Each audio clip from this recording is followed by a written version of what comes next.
నామమునకు మహిమ చెల్లును గాక. ప్రతినిత్యం వాగ్దానం చూస్తున్నారు, అనేకులకి వాగ్దానం షేర్ చేయండి. ప్రతినిత్యం ఈ వాగ్దానం మిమ్మల్ని, మీ జీవితాలను బలపరుస్తుంది. 94వ కీర్తన 14వ వాక్యాన్ని ప్రభు ఈవేళ మనకు వాగ్దానం ఇస్తున్నారు. యెహోవా తన ప్రజలను ఎడబాయువాడు కాడు, తన స్వాస్యమును విడనాడువాడు కాడు. దేవునికి స్తోత్రం. ఈ మాట ఎప్పుడు కూడా మనల్ని ధైర్యపరుస్తూ ఉంటుంది. అందరూ చేయి విడిచిపెట్టేస్తారు కదా. ఈ వాగ్దానం చూస్తున్నా, నిన్ను అందరూ చేయి విడిచిపెట్టేశారు. ఎవరు నీకు లేరు. ఆదరణ లేని స్థితి, బాధ లేని స్థితి, వేదన కలిగిన స్థితి, దుఃఖపడిన స్థితి, ఎవరు ప్రేమించక, ఎవరు ఆదరించక నలిగిపోయిన స్థితి, గతులు ఎన్నో నీ జీవితంలో ఉన్నాయి.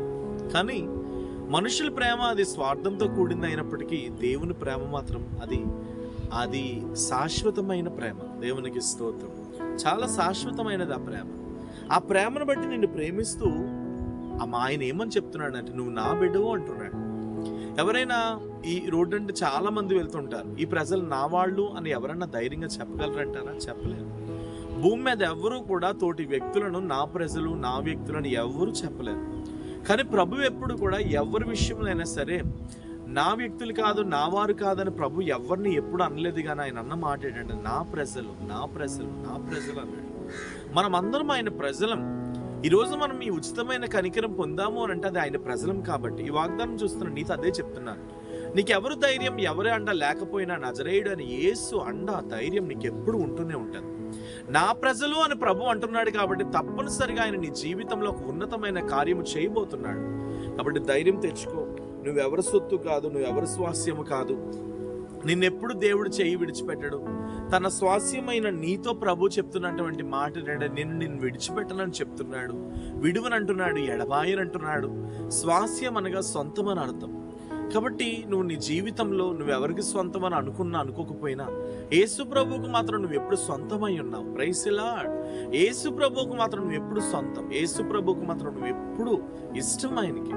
అందుకనే కదా ప్రతి ఆపదలో, ప్రతి చిక్కుముడుల్లో, ప్రతి వేదనకరమైన సమయాల్లో నిన్ను ప్రేమిస్తూ, నిన్ను ఆదరిస్తూ, నిన్ను కనికరపడుతున్న ఆ దేవుని వైపు నువ్వు ఎప్పుడు చూస్తున్నావు. కాబట్టి ప్రియ దేవుని బిడ్డ, నువ్వు ధైర్యం తెచ్చుకో.